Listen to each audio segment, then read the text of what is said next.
Situasi genting, Presiden Jokowi perketat keamanan, Indonesia hadapi situasi terburuk. Nah, gimana Pak tanggapannya Pak?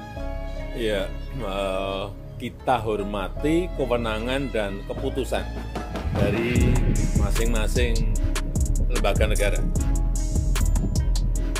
Itu proses konstitusional yang Presiden Joko Widodo, atau Jokowi tetap bekerja di Istana Kepresidenan Jakarta, meskipun pemerintah dan DPR tengah menjadi sorotan publik, atas revisi Undang-Undang Pilkada yang siap disahkan oleh Parlemen hari ini. Berkegiatan seperti biasa, rencananya siang ini ke JI Expo, agenda pencanangan Gerakan Nasional Cerdas Keuangan dalam rangka Hari Indonesia Menabung, kata Deputi Protokol dan Media Sekretariat Presiden, Yusuf Permana, di depan pintu Istana Negara pada Kamis siang. Pada pagi hari sekitar pukul 9 waktu Indonesia Barat, Jokowi bertemu dengan PJ Gubernur Jawa Tengah Nana Sujana. Setengah jam kemudian Kepala Negara menerima kunjungan pengurus besar Nahdlatul Ulama. Rencananya, ex-Gubernur Jakarta akan menghadiri acara yang digelar Otoritas Jasa Keuangan dan Dewan Nasional Keuangan Inklusif pada pukul 14 waktu Indonesia Barat. Ribuan buruh dan mahasiswa menggeruduk gedung DPR di Senayan, Jakarta Pusat pada Kamis siang. Mereka hendak mengawal putusan MK soal ambang batas calon kepala daerah yang akan dibatalkan oleh revisi UU Pilkada. Istana Kepresidenan yang berada di Jalan Merdeka Barat berjarak 10 km dari pusat demo di Senayan. RUU Pilkada buatan DPR bertentangan dengan putusan Mahkamah Konstitusi. 2 hari lalu, Mahkamah mengubah ketentuan pencalonan pilkada, yang membolehkan partai yang tak memenuhi 20% kursi di parlemen bisa mengajukan calon kepala daerah. MK juga mengubah ketentuan soal batas usia calon kepala daerah adalah 30 tahun saat penetapan. Badan Legislasi atau Balek DPR menyepakati RUU Pilkada, sehari setelah putusan MK itu keluar.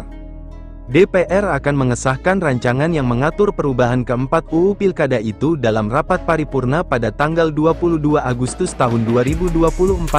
Namun pagi tadi, DPR menunda rapat paripurna karena jumlah anggota yang hadir tidak kuorum. Jokowi mengklaim telah menghormati semua proses yang berlangsung di setiap lembaga baik MK maupun DPR. Itu proses konstitusional yang biasa terjadi di lembaga-lembaga negara yang kita miliki, katanya melalui pernyataan video. Presidenan Jakarta, meskipun pemerintah dan DPR tengah menjadi sorotan publik atas revisi Undang-Undang Pilkada yang siap disahkan oleh Parlemen hari ini, berkegiatan seperti biasa, rencananya siang ini ke JI Expo, agenda pencanangan Gerakan Nasional Cerdas Keuangan dalam rangka Hari Indonesia Menabung, kata Deputi Protokol dan Media Sekretariat Presiden, Yusuf Permana, di depan pintu Istana Negara pada Kamis siang. Pada pagi hari sekitar pukul 9 waktu Indonesia Barat, Jokowi bertemu dengan PJ Gubernur Jawa Tengah Nana Sujana. Setengah jam kemudian Kepala Negara menerima kunjungan pengurus besar Nahdlatul Ulama. Rencananya, ex-Gubernur Jakarta akan menghadiri acara yang digelar Otoritas Jasa Keuangan dan Dewan Nasional Keuangan Inklusif pada pukul 14 waktu Indonesia Barat. Ribuan buruh dan mahasiswa menggeruduk gedung DPR di Senayan, Jakarta Pusat pada Kamis siang. Mereka hendak mengawal putusan MK soal ambang batas calon kepala daerah yang akan dibatalkan oleh revisi UU Pilkada. Istana Kepresidenan yang berada di Jalan Merdeka Barat berjarak 10 km dari pusat demo di Senayan. RUU Pilkada buatan DPR bertentangan dengan putusan Mahkamah Konstitusi. 2 hari lalu, Mahkamah mengubah ketentuan pencalonan pilkada, yang membolehkan partai yang tak memenuhi 20% kursi di parlemen bisa mengajukan calon kepala daerah. MK juga mengubah ketentuan soal batas usia calon kepala daerah adalah 30 tahun saat penetapan.